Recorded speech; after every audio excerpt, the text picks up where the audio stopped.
마태복음 5장 14절 한 절만 보도록 하겠습니다.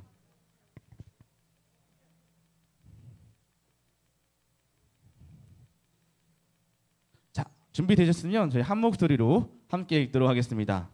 준비 시작. 너희는 세상의 빛이다. 산 위에 있는 도시는 숨겨질 수 없다. 다시 한번 읽겠습니다. 시작. 너희는 세상의 빛이다. 산 위에 있는 도시는 숨겨질 수 없다. 마태복음 5장 14절 말씀. 아멘. 네, 오늘은 솔트 앤 라이트라는 제목을 가지고 여러분들과 함께 하나님의 말씀을 나누려고 합니다.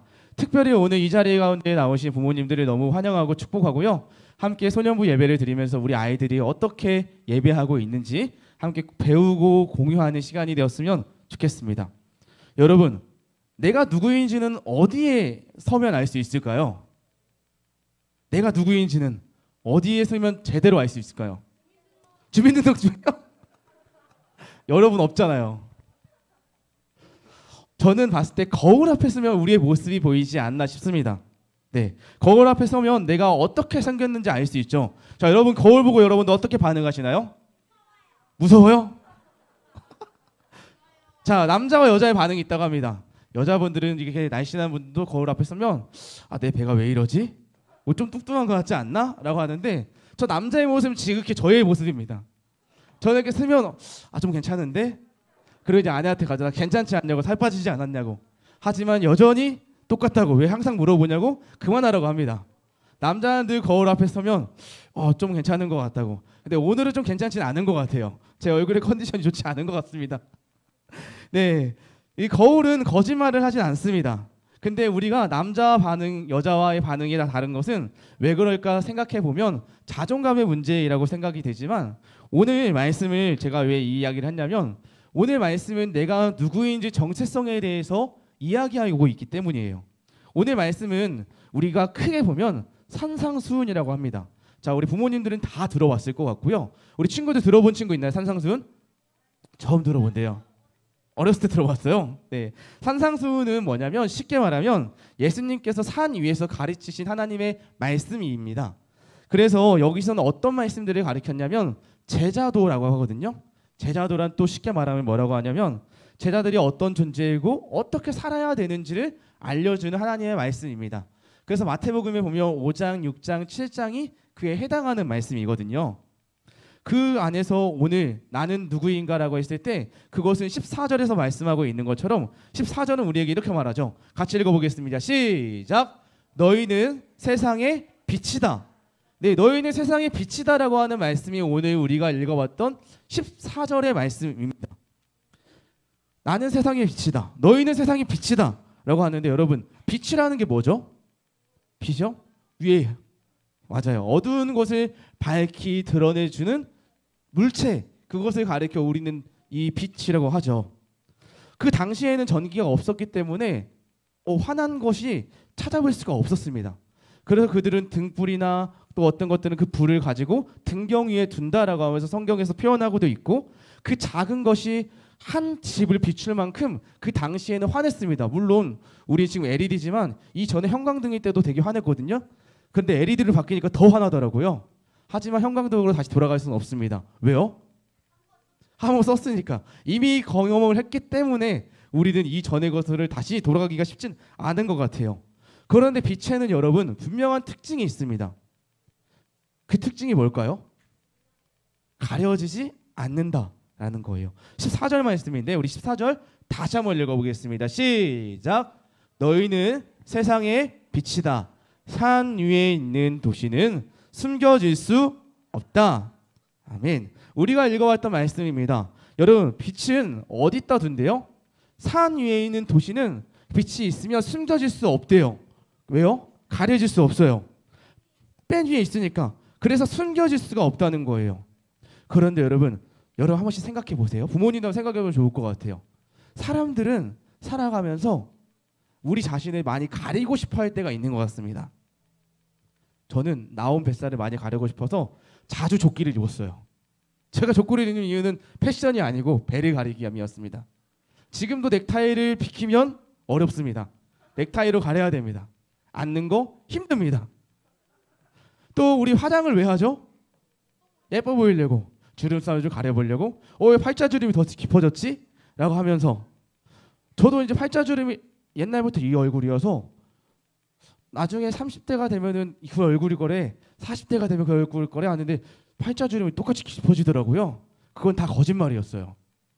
그 얼굴이 노안은 예나 지금이나 늘 노안이더라고요. 친구들이 저 30대라고 하면 안 믿더라고요. 제가 동산교에 30살에 왔습니다. 알아서 계산하시면 되는데요. 네, 물론 우리들이 가리고 싶어하는 거 많습니다. 뭐 주민등록 보면은 우리 앞에 선생님들 우리 이제 정부 파악할 때도 생년은 쓰지 않아요. 뒤에 월일만 적습니다. 연도는 파악하지 않습니다. 몇 살인지를 가리고 싶어하고요. 그리고 그런데 우리는 이런 것들을 가리고 싶어하지만 또 이런 것들은 자랑하고 싶어합니다. 어떤 것들 자랑하고 싶어하죠? 업적? 내가 잘하는 거? 외모? 동군이? 외모가 좀 되나요? 네, 좋습니다. 근데 안타깝게도 가리려고 해도 가려지지 않는 것이 있고요. 가려지지 않는 대상이 있습니다.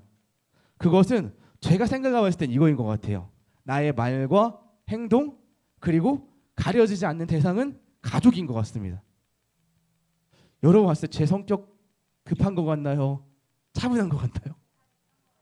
네? 급한 것 같아요? 딩동댕 급합니다. 되게 급합니다. 예전에 한 20대 초반에 사역했을 때는 엄청 급했던 것 같아요. 근데 지금도 많이 줄어들었는데 이 정도가 줄어든 거면 엄청나게 그 전에 얼마나 빨랐을지 상상해 보시면 좋을 것 같습니다. 아웃사이더인 줄 알았어요. 그래서 제 아이디가 아웃사이더잖아요. 죄송합니다. 모르시는 것 같아요. 저랑 세대가 좀 다르신 것 같습니다. 살짝 높으신 것 같아요. 네. 가족은 나랑 가장 가까이에 있기 때문에 내가 누구인지를 잘 압니다. 감추어지지 않아요. 그리고 나도 모르게 내뱉는 말과 말을 보면 우리의 가치관과 내 생각이 고스란히 드러납니다. 부모님들에게 먼저 묻겠습니다. 내가 자녀에게 가장 많이 하는 말은 무엇인가요? 주원아, 민서야. 단순해. 이름 많이 부르겠죠. 맞아요. 그 다음에 문장으로 어떤 말을 가장 많이 할까요? 네? 5, 4, 3, 2, 4, 3, 2, 1. 내가 하고 싶었던 말과 비슷해요. 네. 어떤 건지 파악이 됩니다. 너 빨리 와. 5, 4. 전 10을 세거든요. 야, 이들은 빨리 와. 10, 9. 그러면 처음부터 하라고 1부터 세라고 해요. 7살이어서 반대로. 우리가 이제 이건 어떤 가치로 이걸 말하는지 모르겠지만 아마 부모님이 빨리 이 일을 처리하고 싶은 마음인 것 같아요. 저와 동일하다면 빨리 집안일을 끝내고 양치를 시켜주고 씻기고 빨리 쉬고 싶은 마음에 5, 4, 3, 2, 1을 하지 않나 싶습니다. 제가 설교문을 준비했던 것도 그거예요. 뭐냐면 저도 제 자녀에게 어떤 말을 가장 많이 하는지 돌아봤더니 아빠 빨리 일해야 돼. 빨리 옷 벗어. 빨리 밥 먹어. 빨리 이리 와. 제가 가장 많이 하는 말이더라고요. 빨리. 한국인의 특성이긴 하지만 제가 이걸 왜 하지 생각해 보니까 아까 말씀드렸던 것처럼 제가 빨리 일해야 되고 할 게 많으니까 빨리 재워야 되고 빨리 쉬고 싶으니까요. 이게 느려질수록 제 잠시간이 보장이 안 됩니다. 그래서 그렇습니다. 빨리빨리가 입에 붙더라고요. 이뿐만 아니라 부모님들이 물어보면 공부해라는 말을 가장 많이 한다고 하는 친구들도 들어봤습니다. 어제 새 친구 환영 파티를 했는데 어떤 친구가 그랬어요. 야, 친구가 별로 조금밖에 안 왔거든요. 야, 저도 이제 마음에 조금밖에 없으니까 떡볶이를 먹고 이 다음에 뭐 할래? 볼링 치러 갈래 말래 하니까 집에 가면 공부해야 되는데 볼링 치러 갈래요. 그래서 볼링 치러 갔다 왔습니다. 집에 지금 고개를 숙이네요. 그러면서 생각해봤습니다. 아들은 어땠을까? 내가 이 말을 했을 때 저녁밥을 먹자고 하고 양치를 해야 하고 양치를 하면 자야 되니까 저녁을 안 먹으려고 해요. 안 씻으려고 해요. 이거 씻으면 연달아 이어지거든요. 씻으면 밥을 먹어야 되고 밥을 먹으면 분명히 또 양치하자고 하고 양치가 다 끝나면 바로 자자고 하니까 그래서 안 하려고 합니다. 제가 불러도 한 10번 불러도 대답을 안 해요. 그러다 폭발하죠. 자녀들이 커가면서 왜 그래요? 많이 경험했던 거예요? 웃는데요 친구들이? 찬열팀들 많이 웃네요. 네. 똑똑해요? 네, 저보다 똑똑한 것 같아요. 네, 저는 이제 3살과 7살 아들이 있으니까 이런 말들 많이 하지만 아마 이제 지금 우리 친구들은 5, 6학년이고 중학교 가고 하면은 이제 공부하라는 잔소리로 더 많이 바뀔 것 같습니다. 공부했니? 학원은 갔다 왔니? 지금 웃으십니다, 선생님. 지금 듣기 싫대요. 이 가치관과 이런 말들이 우리의 가치관과 욕구인 것 같습니다. 하지만 이런 것들이 드러나는 게 아니라 우리가 진짜 드러내야 하는 것이 있습니다. 우리 섬김이들 뭐예요? 여기서 모여서? 저희 소년부에 섬김이들도 있습니다. 중학교 1학년 친구들인데요. 많이 응원해 주시면 감사하겠습니다. 멋지다. 네, 우리가 진짜 드러내야 하는 것이 있다면 그것이 뭐냐면 따라해 보겠습니다. 예수 그리스도 시작.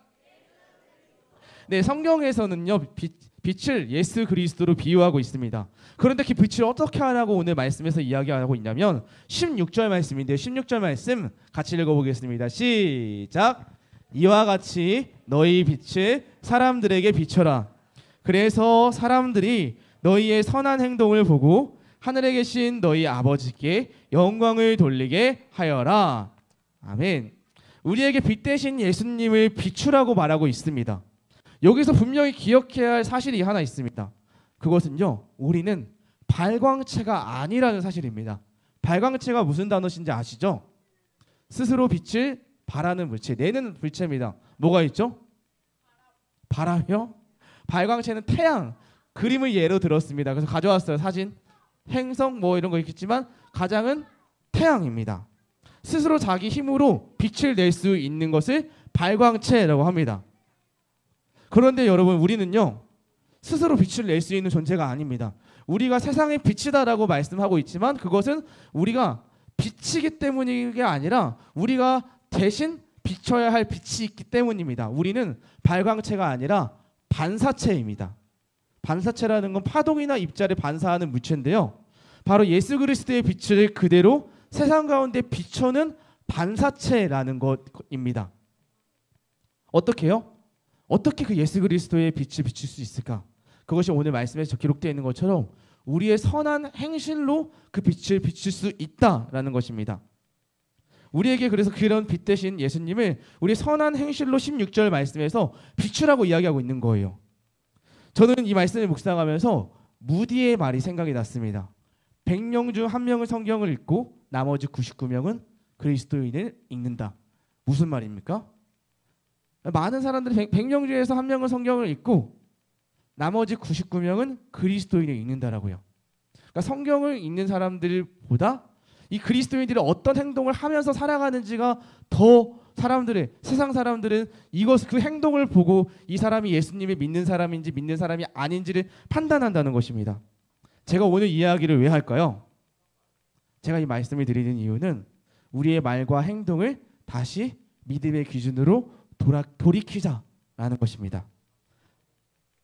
어떤 신학자가 이렇게 말했습니다. 제임스 스미스라는 신학자인데 습관이 영성이다라고 말했는데요. 그것은 뭐냐면 믿음은 행동으로 드러난다는 거예요. 정체성은 행동으로 드러난다는 겁니다. 우리가 어떤 행동을 하는지 그것이 바로 너다. 그러니까 우리가 많이 이런 말 있어 보이는 말로는 doing이 아니라 being이다라고 많이 말을 해요. 하는 것보다 됨됨이가 중요하다라고 하지만 결국 또 그것은 연결이 됩니다. 내가 어떤 행동을 하는지에 따라서 내가 어떤 사람인지가 드러난다는 거 상호 보완적이라고 생각해요. 저는 부모의 역할이 무엇이라고 생각했을 때 그것은 오늘 말씀에 비춰보면 그것은 가르치는 것이 아니라 보여주는 것이라고 생각이 들더라고요. 네, 부모의 첫 번째 사명은 가르치는 게 아니라 보여주는 것이다 라는 생각이 들었습니다. 부모는 자녀에게 입술로 가르치는 사람이 아닙니다. 만약에 입술로 가르친다면 입술만 변화가 될걸요? 제 자녀 보니까 말만 잘 따라하더라고요. 어떤 말을 하지? 엄마가 하는 말 잘 따라하고요. 제가 하는 말 잘 따라해요. 어떤 말을 할지도 다 알고 있어요. 왜냐하면 제가 자주 쓰는 말이니까요. 제가 이 말씀드리는 이유는 내가 어떤 행동을 가지고 어떤 마음을 가지고 어떤 언어 습관을 하고 있는지 어떤 행동을 하고 있는지 다 보고 듣고 배우고 있다. 그래서 우리의 삶을 가르치기 전에 그냥 보여주는 게 가르치는 것이다 라고 말씀드리고 싶은 것입니다. 자녀들은 우리의 말과 행동으로 하나님을 경험하게 될 것입니다. 물론 이미 하나님을 경험한 친구들이 있을 거고요. 경험하지 않은 친구들은 부모님을 통해서 하나님이 계신지 안 계신지를 판단할 거예요. 엄마, 아빠의 행동을 보니까 하나님이 계신 것 같아요. 근데 엄마, 아빠의 행동을 보니까 교회는 다니는데 하나님이 계시지 않은 것 같아요. 스스로 생각을 가지고 있는 친구들도 있을 것입니다.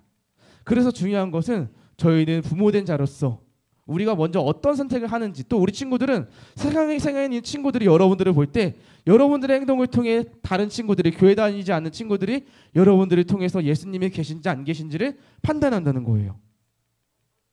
그래서 여러분, 우리는 무엇을 가르치기 전에, 전하기 전에 내가 그러한 삶을 살고 보여주어야 한다라고 합니다. 빛이 가려지지 않는 것처럼 예수 그리스도의 빛을 비춰주자. 그래서 이 시간 말씀을 마치려고 합니다. 저는 돌아보면서 나의 어린 시절은 어땠을까라고 한번 돌아봤어요. 그래서 제 어린 시절의 사진을 한번 가져봤는데요. 오랜만에 페이스북에 떠서 제가 이랬습니다. 왜 사진이 이렇게 짭중해서 더 원래 길었는데 저예요. 중3 때입니다. 누구세요? 역변했죠. 사람은 살이 찝니다. 점점 가면서. 제 인생에는 마이너스가 없었습니다. 늘 플러스였어요. 동산교회 오고 나서 배가 동산이 되더라고요. 지금 5kg 이상이 쪘어요. 그러니까 이제 점점 더 쪄요. 친구들을, 초등학교 친구들을 중학교 때 만나면 살쪘다고 하고요. 중학교 친구들 고등학교 때 만나면 살쪘다고 하고요. 고등학교 친구 대학교 때 만나면 늘 살쪘다고 합니다. 볼 때마다. 그런데 교회에 있는 분들은 가끔 살 빠졌다고 합니다. 다 찐 상태에서 만나가지고요. 나의 어린 시절은 어땠을까라고 생각해 봤을 때 이 학창 시절이 생각이 났어요. 어땠을까? 저는 공감을 하실 수도 있고 안 하실 수도 있겠지만 저는 솔직히 이런 말하기가 어렵지만 저는 행복했던 기억밖에 없습니다. 저는 이제 잘 잃어버리는 성격 탓도 있는데요. 잘 잊어버려요. 모든 걸 잘 잊어버려요. 좋은 기억도 나쁜 기억도 잘 잊어버려요. 그래서 좋은 기억밖에 없었고, 또 어디 가면 늘 당신의 상처를 말해보세요, 이런 많이 물어보거든요. 전 20살 때도 말할 때 없었고요. 15년이 지나니까 더 없어요. 그래서 그때는 그분들이 그랬거든요. 선교단체 간사님들이 너가 아직 20살이고 어려서 그래. 근데 나이가 들어서 계속 아직 제가 전신력이 성장 안 했는지 모르겠지만 15년이 지나도 똑같습니다. 그래서 최근에 저 내적 치유 수양에 갔다 왔는데 나눔할 때도 그랬어요. 이거 어렵다. 이래도 되는지 모르겠지만 여기서 나눔할 때 그랬어요. 나눔하면서 이런 거 나는 이제 상처 같은 거 말하는 것보다 오히려 하나님이 나보다는 내가 어떤 마음이었을지를 다른 사람들 통해서 많이 경험했다라는 것을 좀 나눴습니다. 나보다는 다른 타인을 통해서 그런 마음들을 배우고 있는 것 같습니다. 그래서 좀 두려워요. 같은 아내하고 얘기할 때 굴곡이 없던 삶을 살았다 보니까 우리 가정에 이후에 굴곡이 생기지 않을까라는 그런 두려움도 생기기도 하고요. 그런데 어린 시절을 생각해 보면 왜 그랬지라고 생각하면 우리 가정은 대부분이 허용적이었어요. 뭐든지. 그러니까 배우고 싶은 것도 그렇게 보이진 않지만 많이 배웠고요. 경험해봤고요. 웃으시는 것 같은데 얼굴에 비해서 생각보다 곱게 자랐습니다. 제 아내가 늘 곱게 자라서 아무것도 할 줄 모른다고 저한테 자주 그러거든요. 생각보다 곱게 자랐습니다. 아시는 분들 알 거예요. 제가 음식도 가립니다, 은근히. 웃으시는데. 그래요. 물에 빠진 생선 잘 먹기 어려워요. 근데 저는 바닷가 사람입니다. 군산 사람이거든요. 군산에 옆바다 있고 심지어 저희 아버지는 배를 고치는 사람이에요. 근데 저희 집에 액젓도 엄청나게 싸가지고 섬에서 사와가지고 누구한테 주기도 했는데 저는 회는 잘 먹습니다. 근데 장어는 먹어요. 그러니까 결론은 비싼 것만 먹는다입니다. 그래서 이런 기억들을 돌아보면 이런 허용적이었던 우리 가정, 그리고 저는 어렸을 때부터 친구 집 많이 놀러가서 잤고 학창 시절에도 학업에 대한 스트레스는 그렇게 받지 않았던 것 같아요. 작년에 냈던 얘기인데 부러워요? 그런데 딱 허용되지 않았던 한 가지가 있었습니다. 그게 뭐냐면 주일 예배는 절대 빠지면 안 됐어요. 물론 장로님은 아니었고 지금은 장로님이지만 그때는 집사님이었거든요. 제 기억에는 한 번은 친척 결혼식이었는데 주일이었어요. 오전에 예배를 드리고 오후에 출발을 했는데 가다가 다시 돌이 어졌어요. 군산에서 익산까지 갔다가 오후 예배가 시골 교회는 3시나 4시에 있거든요, 예전에. 그래서 왜 돌아오지? 친척 만나고 싶은데 예배를 드려야 한다고 다시 모여 돌아보셨어요. 그 기억이 나더라고요. 설교 준비하면서. 아, 내가 왜 그런 좋은 기억들이 있을까라는 걸 했을 때 타협하지 않았던 한 가지가 있다면 아버지가 부모님이 우리에게 남겨주셨던 것은 예배에 대해서 주일 성수만큼은 꼭 해야 된다라는 그 마음이었던 것 같아요. 저는 이것을 어떤 것들을 우리가 입술로 가르치기보다 부모님들이 하는 선택에 따라서 아이들이 배울 것 같아요. 물론 지금은 모를 수도 있어요. 하지만 그것이 쌓여가다 보면 어느샌가 돌아보게 됐을 때 이것이 부모님이 나에게 가르쳤던 그 부모의 철학이잖아요. 양육 철학. 저는 그러한 우리의 예배 철학, 우리 이런 믿음에 대한 철학이 있어야 된다는 생각이 듭니다. 저희 부모님은 뭐 특별하게 많이 가르치지 않았던 것 같아요. 저는 이 동산교회 보면 되게 부럽기도 합니다. 왜냐하면 저는 6명의 주일학교에서 컸어요. 제 동생, 집사님 자녀, 저희 아버지가 제일 젊거든요. 그나마. 그래서 6명의 주일학교에서 컸고요. 그래서 크다 보니까 여름 성경학교 이런 것들 다 이제 저 바이올린 배웠거든요. 바이올린 선생님이 사모님이 목사님 딸이었어요. 다른 교회. 그 교회 성경학교 따라가고 수련회 때도 그런 교회 친구 교회 따라가고 큰 교회 어디 간다고 하면 그러면서 이제 신앙생활을 배우면서 나중에 나는 이제 주일학교 사역을 하게 되면 이런 다음 세대 사역을 하고 싶다라는 마음이 그때 생겼던 것 같아요.